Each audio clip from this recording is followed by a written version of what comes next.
unidentified flying objects.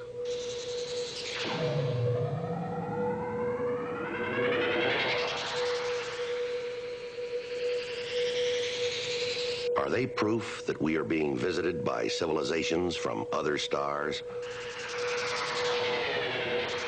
Or just what are they?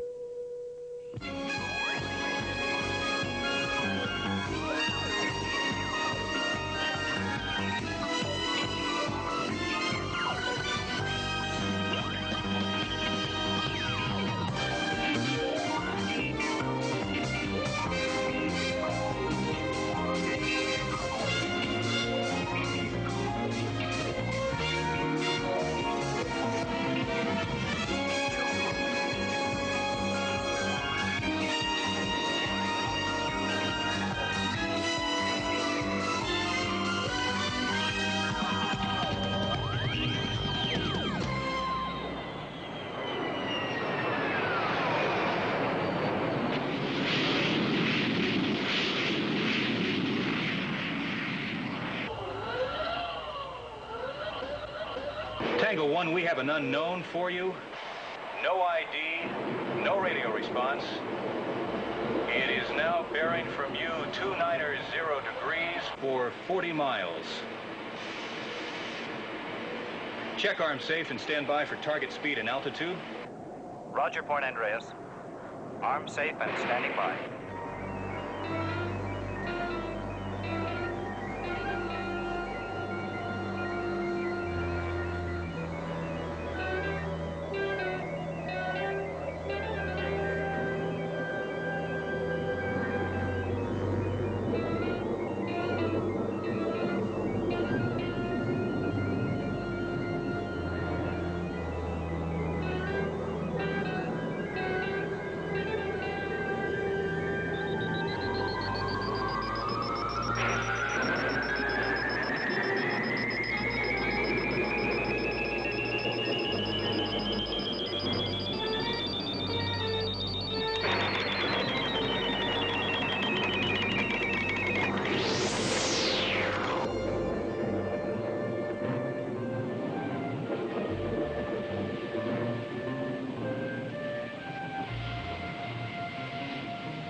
I worry, Cindy, when you're out this late.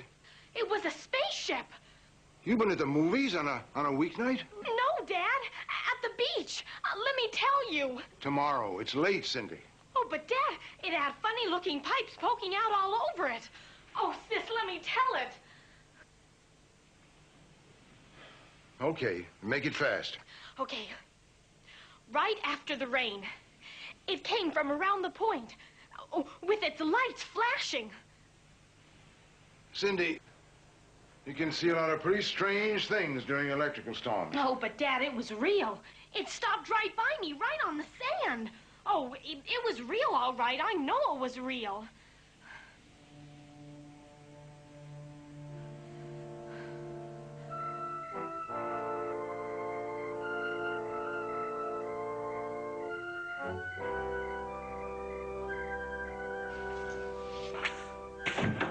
Hi, Libby. What do we got? No social life for one thing, and no sleep for you for another. A T-38 has been scheduled the second you're briefed. Start from the top. California, right? Right. Possible 2 sightings. 1 at sea, conjectural. 1 on the beach, firmly reported. Here's the sector between Point Andreas and Dumas Beach. An F-106, designated Victor Tango 1, scrambled against an unknown, last position 70 miles northwest of Point Andreas radar. Time 0446 Zulu. 2 minutes later, at 20:48 hours Pacific time, Victor Tango 1 disappeared after merging with an unidentified object on the Point Andreas radar scope. No more track on the F-106 after that? Not a sign. There's some notes on your desk. The weather up there was horrible. Heavy precipitation, lightning, a 400-foot ceiling, high surface winds. Air search rescue underway at 22:54 hours. Roger. Okay, the second sighting. What do we have on that? A sighting, 70 miles south, 4 minutes and 32 seconds later. Where precisely? On the beach at Dumas Bay. A 14-year-old girl alone claims she saw, and this is a quote from the sheriff who called in, "A funny-shaped thing landed near her, made some funny noises, then cranked up and flew away." Radar reports the unknown was slowed to 100 knots just prior to the merge on the scope. So if the girl saw the same unknown, that unknown would have to fly over 800 knots per hour to get to that location. That's right, but that's not an inconceivable speed, Mach 1.3.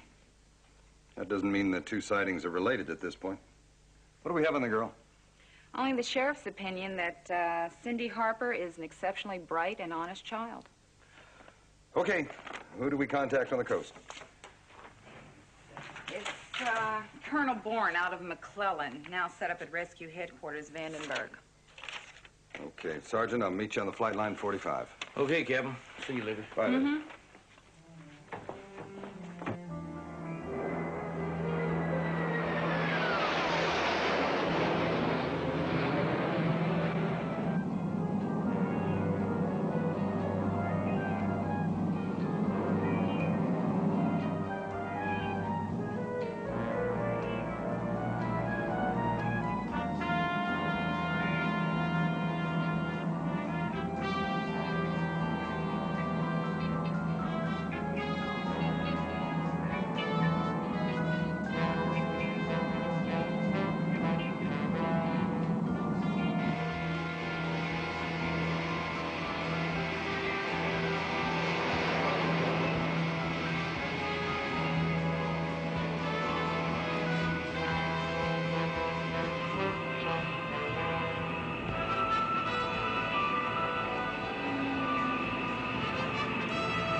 We've been searching for 8 hours now, 8 solid hours, and nothing, not even an oil slick, not a piece of wreckage.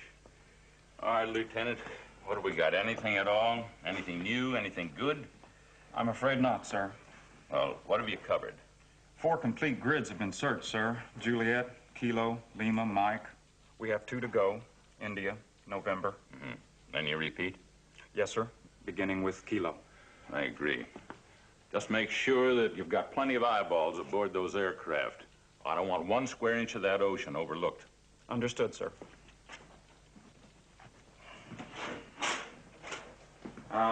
What about that young girl up at Dumas Bay? What's her name again? Cindy Harper, sir. Oh, what does it mean? Any connection with the missing aircraft? Well, we don't know, sir. It's all fiction until we look into it. Many so-called sightings are. Well, what are you doing about finding out? You on top of it? Yes, sir. We're going there next. Right now, we'd like to talk to the radar controller. Lieutenant. Yes, sir. See that these men get in touch with the radar controller soonest. Yes, sir. All right, get at it, but stay in touch. We want to find that pilot. Yes, sir. I understand the radar controller's out at the radar site now. They were working on the height finder, sir. Thank you.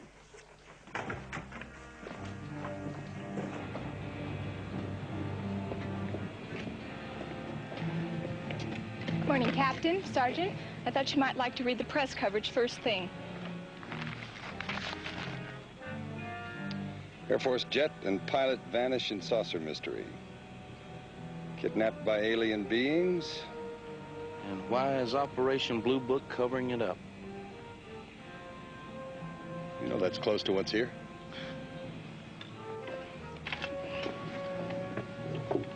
Thank you, Sergeant.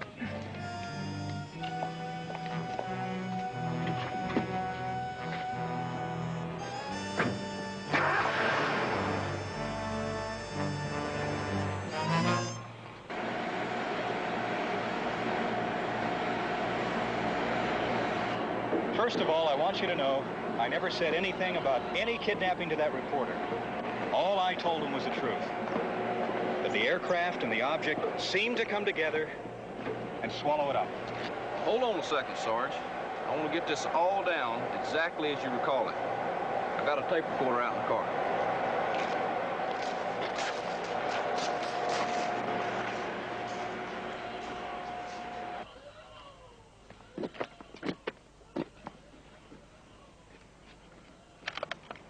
Okay, Sarge. Sergeant Anderson and I were on duty. At 20:27 hours, I painted an object in the northwest, and I wasn't able to get an ID because he either didn't carry a transponder or it was inoperative, and I wasn't able to raise him on the radio.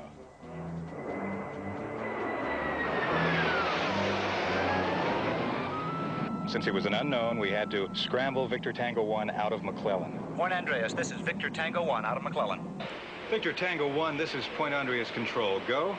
Point Andreas radar, Victor Tango 1, heading 270, climbing Angels 33. Victor Tango 1, Point Andreas, continue 270. Stand by for target information.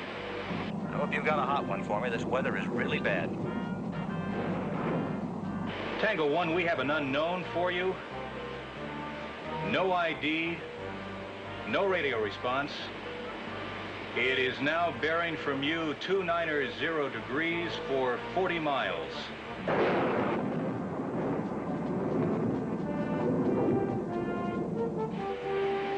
Check arm safe and stand by for target speed and altitude. Roger, Point Andreas. Arm safe and standing by. Roger that, Tango 1. Squawk mode 3, code 1040.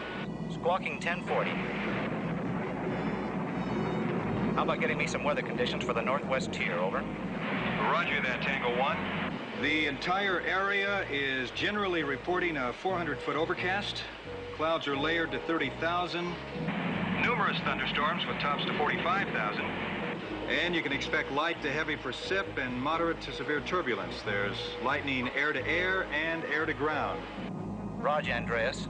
It's really a wonderful night to go flying. Victor Tango 1, target ground speed is 380 knots.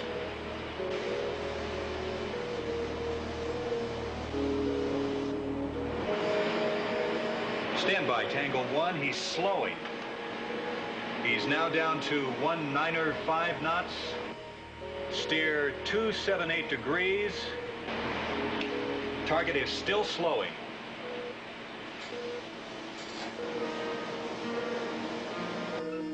Sarge, I got a problem with this height finder. I have to go check it out.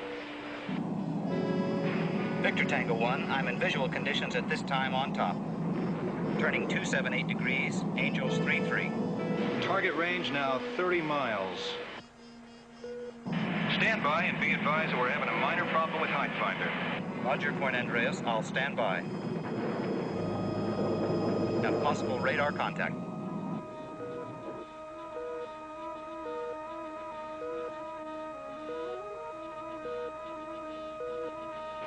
Victor Tango 1, do you have a tally-ho on your bogey? Over. Negative, tally-ho. I have a radar contact closing fast.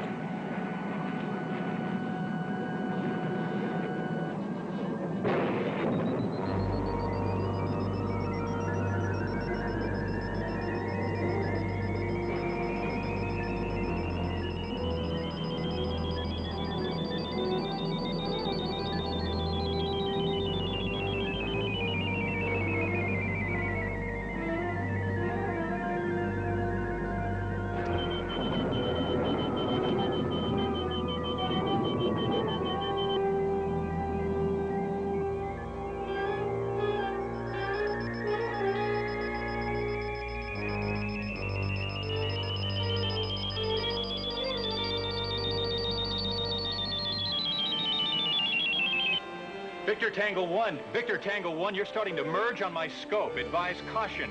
I am unable, I repeat, I am unable to distinguish separation. Over.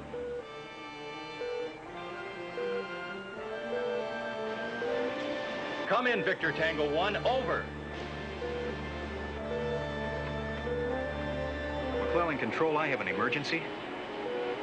This is Point Andreas. Victor Tango 1 on intercept mission has disappeared from my scope.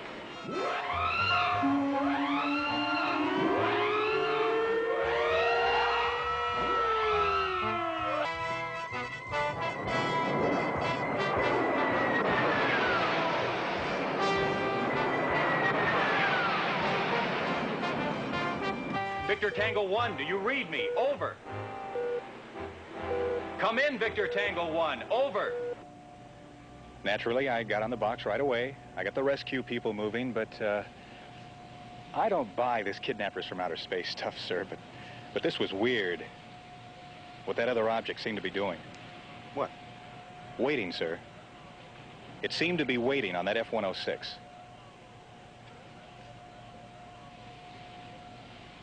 May I show you something, sir?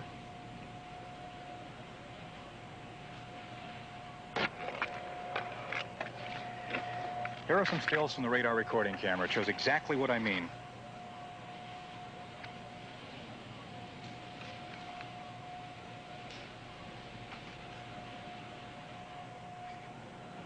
I can't disagree with your reading, Sergeant. Did Anderson witness any of the action from the time you went up to check the height finder and when the interceptor disappeared? No, sir. He didn't come back until a couple of minutes after I activated McClellan Air Rescue. And there was no height finder operative? No, sir. Thank you, Sergeant. Thank you, sir. Thank you, Sarge.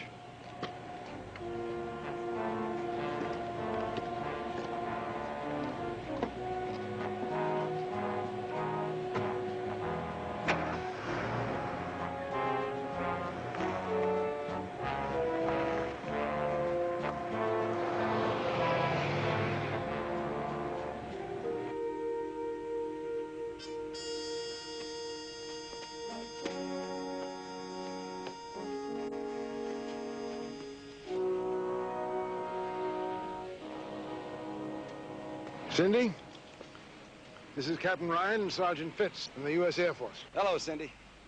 Hi. Hello? I'm going to turn this tape recorder on while you tell us what happened last night. That way I won't have to trust my memory. Why don't you sit over here, Cindy?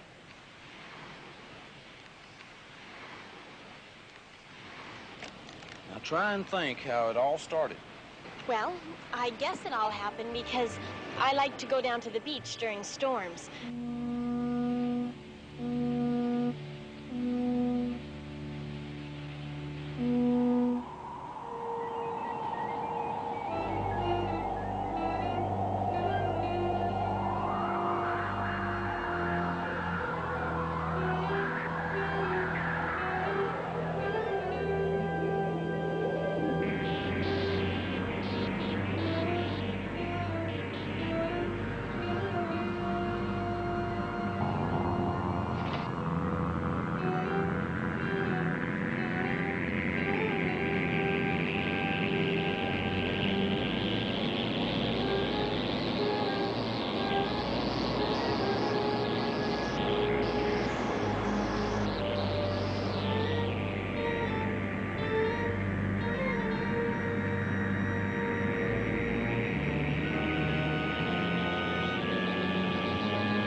Cindy, could you draw a picture of the spaceship for me?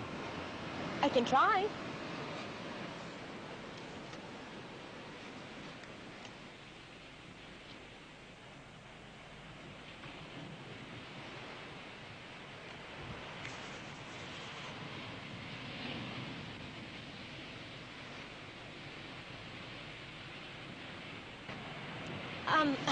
I'm not very good at drawing, but it kind of looked like this. That's fine, Cindy. That's just fine. Do you remember what you played on the conch shell? Sure. It wasn't very complicated. Well, do you have your shell here? Mm-hmm.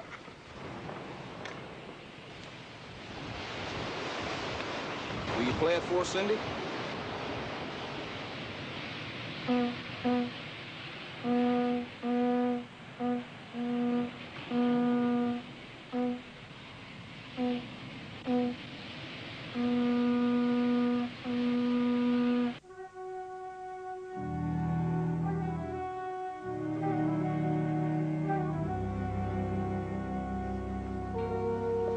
Gentlemen, I hope you won't have to be seeing Cindy again.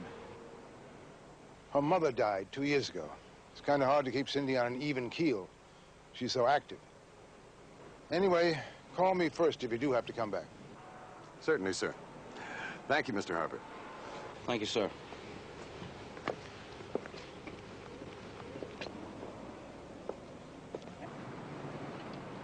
Well, that's over.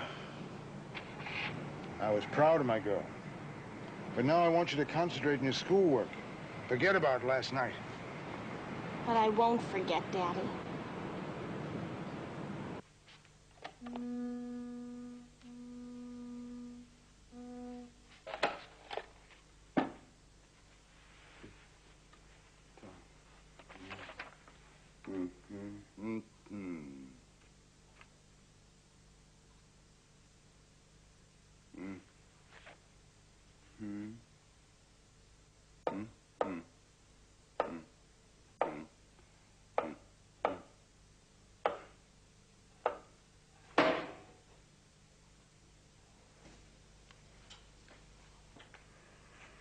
It's so obvious we missed it.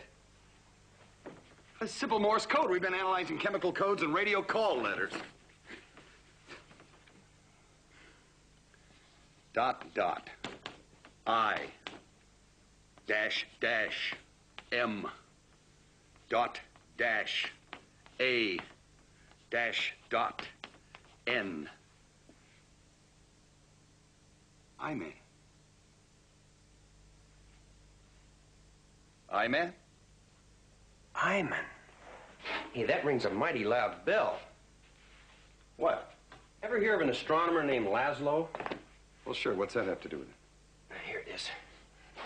Now, this, he took a very wild shot 15 years ago. I ran into it a year or so ago in one of the Astronomy Society bulletins. And it was called Project Iman. I-M-A-N. Let me kind of read this over and get it straight. Well, come on, give. 1420 megahertz, directed beam, Tau Ceti. Tau Ceti.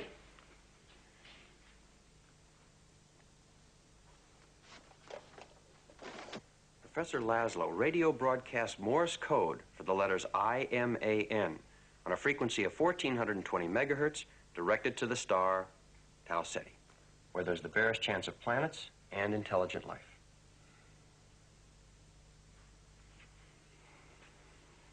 What we're fooling around with is the possibility that Cindy, a girl walking on a beach, received a reply to Laszlo's message. Could be. What do you say we get in touch with Laszlo, Captain? Oh, yeah. First, I have to deal with Cindy's father.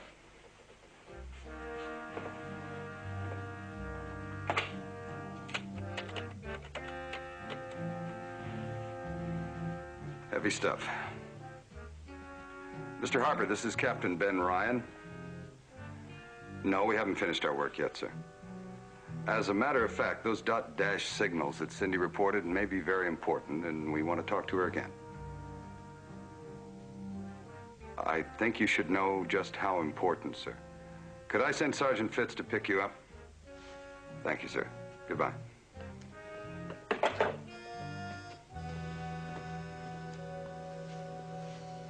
Now, of these nearby local stars, a couple could have planets that might, just might, have intelligent beings living there, Mr. Harper. Tau Ceti and Epsilon Eridani are their names. Now, Laszlo figured if we're looking for life on our own planets, why not look for life on planets of nearby stars? So he picked Tau Ceti. It's a G-type star. It's like our own sun. And he sent out a sample signal. A clever signal. In Morse code, the letters I-M-A-N come out symmetrical and arithmetically progressive. Dot, dot, I, dash, dash, M, dot, dash, A, dash, dot, N. Dot, dot, dash, dash, dot, dash, dash, dot. It's got design. What made this Laszlo think his message would get through or find a listener? He picked a transmission frequency of 1420 megahertz. Now, below 1,000 megahertz, there's almost impenetrable space static interference, a galactic noise. And 10,000 megahertz or more won't penetrate the Earth's atmosphere. Why is exactly 1420 ideal? It's the radiation frequency of neutral atomic hydrogen, therefore offering a frequency of least interference, least noise. If I follow, then if we listen in that frequency area, it would appear to be natural that others out there would do the same.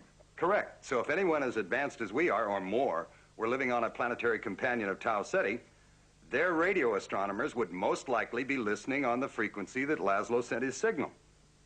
It's a very exciting possibility. I'd hoped you'd think so. How far away is this star?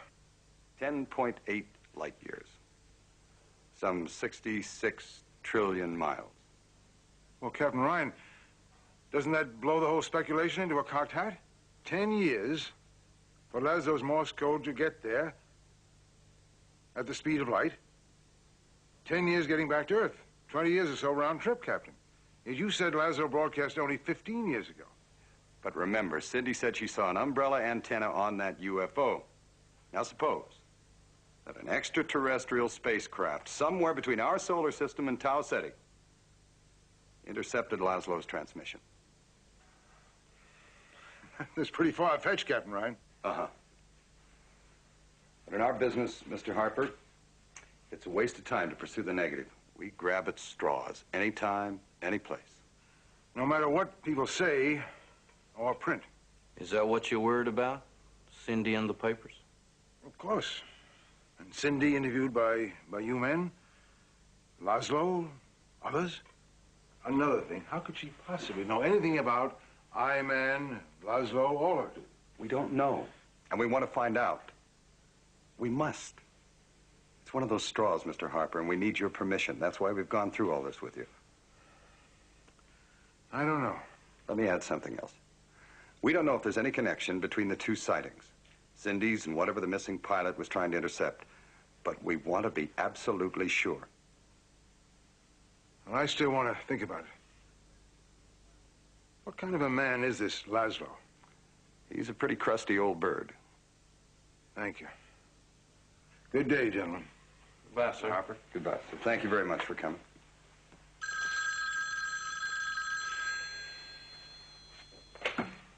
Captain Ryan. Yes, sir. Of course, sir. We'll be there at 0800 hours, sir. Yes, sir. Goodbye, sir. Okay, gentlemen. Due to the passage of time and the exhaustive search, I've got to conclude that an interceptor man and machine have disappeared without explanation. Now, can you add or subtract anything from that, Captain Ryan? No, sir. But the sighting to the south of the event is still under investigation. Captain, I'm willing to open my mind to anything at this point. As you know, any scenario, repeat any scenario, is worth examining. Now, in view of the fact that a little girl claims to have seen a peculiar flying object within 5 minutes of the F-106 disappearance, perhaps we should consider hostile destruction or other bizarre possibilities. I don't think so, sir. And before consideration of a mid-air collision, you have to take into account the range resolution capacity of the Point Andreas radar. I mean, every intercept mission is by definition a collision course, but at great ranges from the radar, as in this intercept mission, the Andreas primary scope's limitations would paint a merge, even though in actuality the fighter and the target bogey were several hundred yards apart. Affirmative, but where's this leading? Well, we don't know if that pilot ever saw anything by eyeball. Now, he never reported the lock-on, only a radar target. His last transmission tells us that. Now, you recall, we never had an altitude readout on that bogey from Andreas due to the height finder malfunction. Now, you add in the severe weather, the heavy precipitation interference with the ground radar at that distance, and an experienced pilot flying a proven all-weather weapon system who showed no signs of panic. Well, sir, it all boils down to a catastrophic mechanical failure. Mix in a violent ocean, all traces quickly erased. Yes, sir. Meanwhile, we keep on looking. Colonel Bourne. Yeah, he's here right now. It's for you, Ryan. Thank you, sir. Ryan here. Sam Harper, Captain. And the reason for my call is that I don't think Cindy should be made to tell her story again. Did you ever hear the really final ending to the tale about the boy who cried wolf? He was never believed again. Went through his whole life as a notorious liar. And that could happen to Cindy. Mr. Harper, the boy in that story was at the mercy of a crowd of village idiots. Now, I'm a professional who's nursed over 200 people through their stories, and no one has been hurt. Now, please, let me bring Professor Laszlo to Cindy's beach this afternoon. There's no risk, sir. Trust me. All right, Captain. This afternoon, then. About 3. Thank you, sir.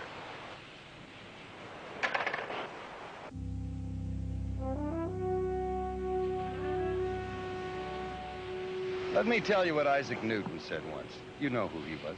He worked out 3 laws of mechanics that led to his own law of gravitation. Just called Newton's law nowadays.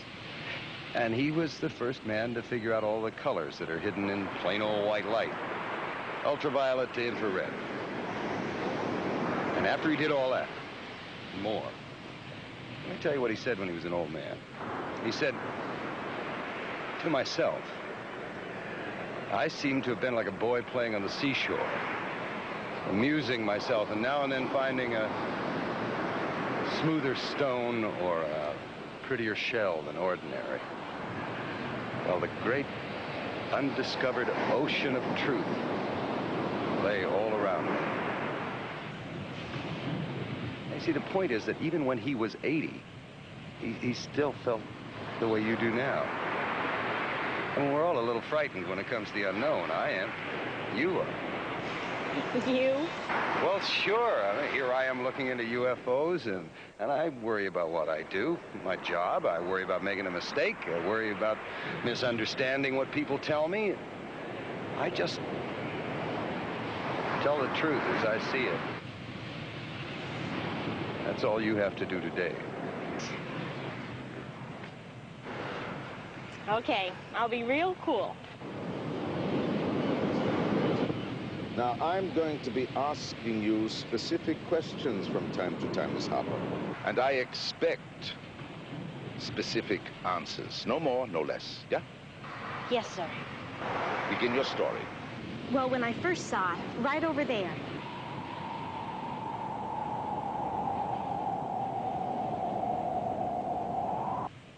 Just a bundle of wires and things going on and going off. Then, when it got opposite where I was standing, it stopped just beyond the waves.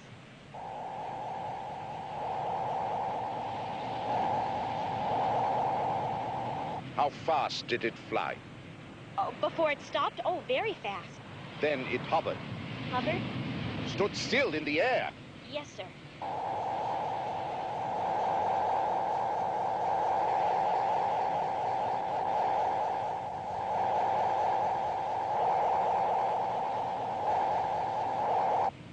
And then it stopped flashing its lights and came up on the beach.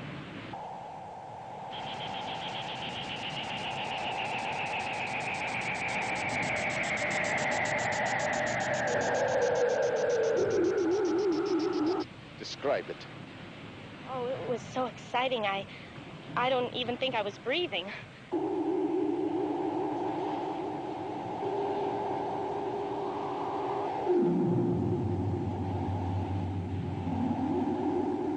How big was it?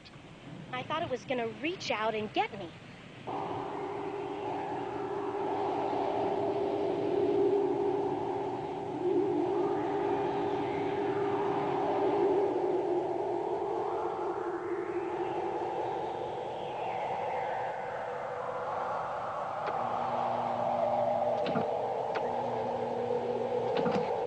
And it had gadgets and pipes poking out all over it.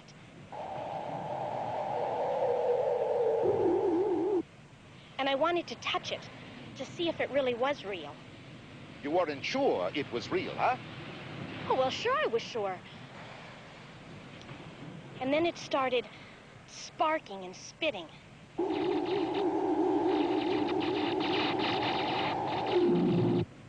regular pattern? That's important. Yes, sir. Over and over. What was that pattern?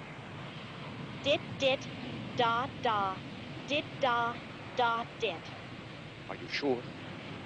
Not da, da, dit, dit? No. No, just what I've told you. Those specific flashes... Like a power line when it breaks. Did it have legs? Let me think. Come on, answer me. Did it have legs?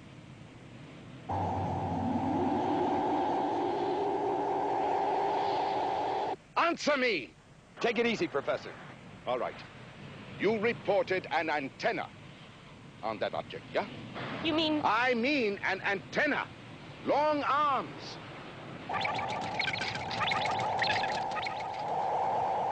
A grid-like wire structure. Well, Now, I asked you, did the UFO fly fast? Did it have legs? Tell me. Describe it to me. What was that signal again?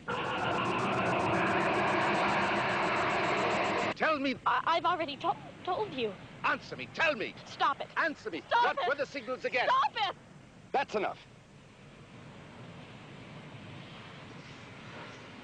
I know what I saw.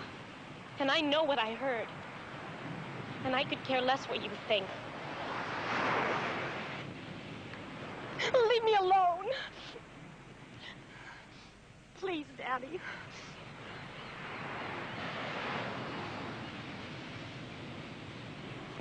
Just like old man Newton. I found a pebble. And nobody else has to see it for all I care. Because I saw it.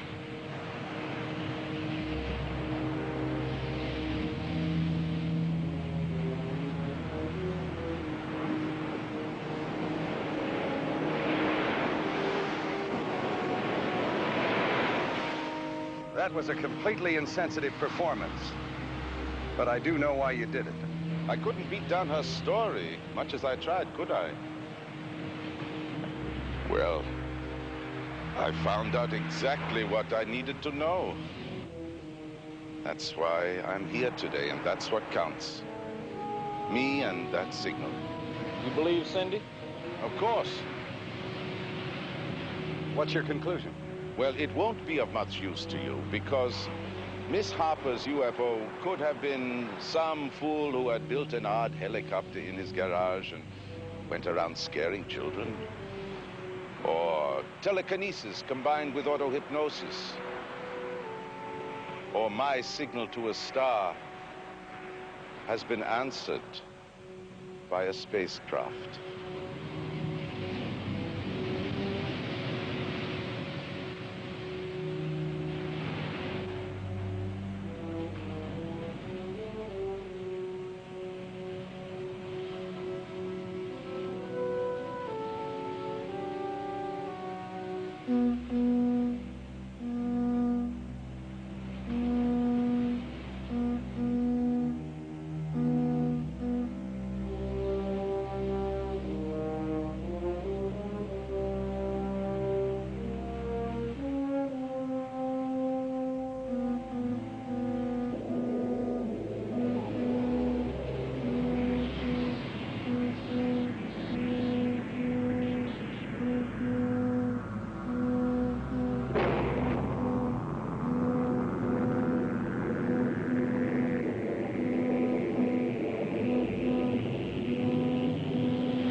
These are unidentified flying objects.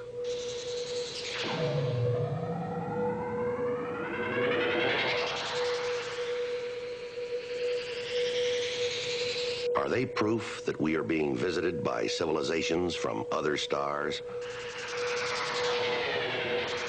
Or just what are they?